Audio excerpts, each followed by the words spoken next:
pemeriksaan laboratorium pada infeksi gastrointestinal. Pernahkah kita menganggap diare sebagai penyakit yang ringan dan akan sembuh dengan sendirinya?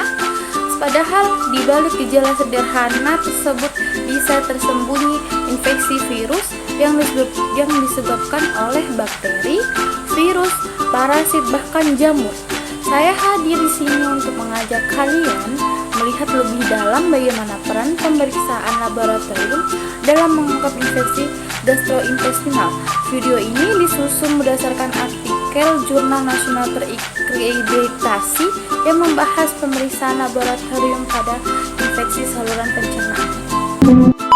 Sistem pencernaan atau gastrointestinal merupakan sistem penting dalam tubuh manusia yang berfungsi sebagai menerima, mencerna, dan menyerap zat gizi dari makanan, serta membuang sisa yang tidak diperlukan tubuh. Namun, sistem ini sangat rentan terhadap infeksi, terutama di negara berkembang yang memiliki iklim tropis seperti Indonesia.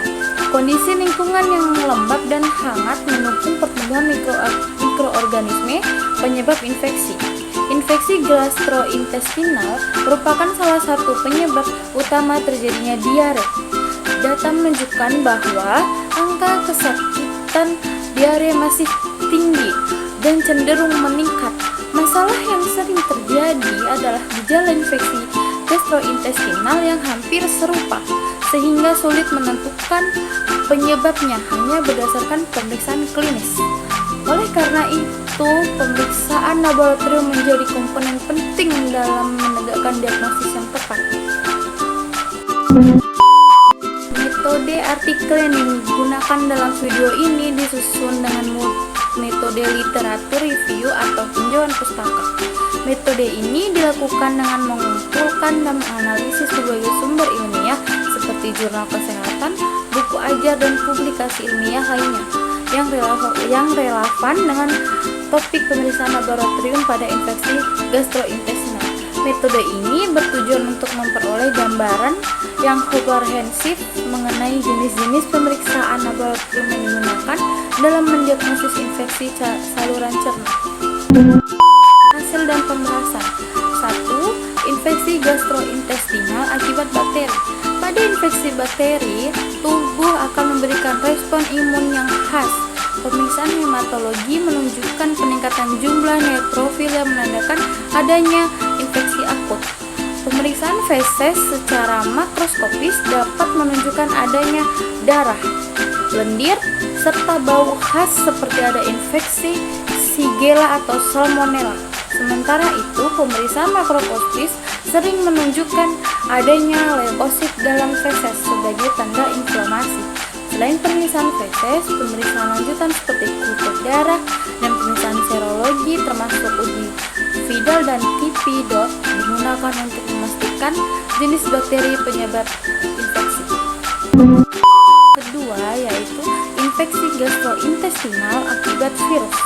Berbeda dengan bakteri, infeksi virus umumnya menunjukkan peningkatan jumlah limfosit pada pemeriksaan darah. Pemeriksaan pada infeksi virus biasanya tidak menunjukkan adanya darah maupun leukosit. Pemeriksaan molekuler seperti RT, PCR menjadi metode baku emas dalam mendeteksi virus penyebab infeksi gastrointestinal seperti rotavirus. Pemeriksaan ini sangat sensitif karena mampu mendeteksi materi genetik virus secara langsung. Yang ketiga yaitu infeksi gastrointestinal akibat parasit. Infeksi parasit, terutama kecacingan, sering menyebabkan anemia akibat penurunan kadar hemoglobin. Pemeriksaan hitung jenis leukosit menunjukkan peningkatan eosinofil sebagai respon terhadap investasi parasit. Pada pemeriksaan feses dapat ditemukan telur cacing, kista, atau trofozoid, tergantung jenis parasit dan konsistensi tinja. Pemeriksaan serologi seperti IgM dan IgG juga dapat digunakan untuk membantu menegakkan diagnosis infeksi parasit tertentu. Yang keempat, infeksi gastrointestinal akibat jamur. Pada infeksi jamur, pemeriksaan darah menunjukkan peningkatan monosit yang berperan dalam proses fagositosis jamur. Pemeriksaan feses dapat dilakukan menggunakan larutan KOH atau Lugol, di mana jamur tampak sebagai sel ragi atau hifa semu. Diagnosis yang tepat sangat penting karena tak laksana infeksi berbeda dengan infeksi bakteri maupun virus. Baik, kesimpulannya di sini adalah infeksi gastrointestinal dapat disebabkan oleh berbagai mikroorganisme, yaitu bakteri, virus, parasit, dan jamur.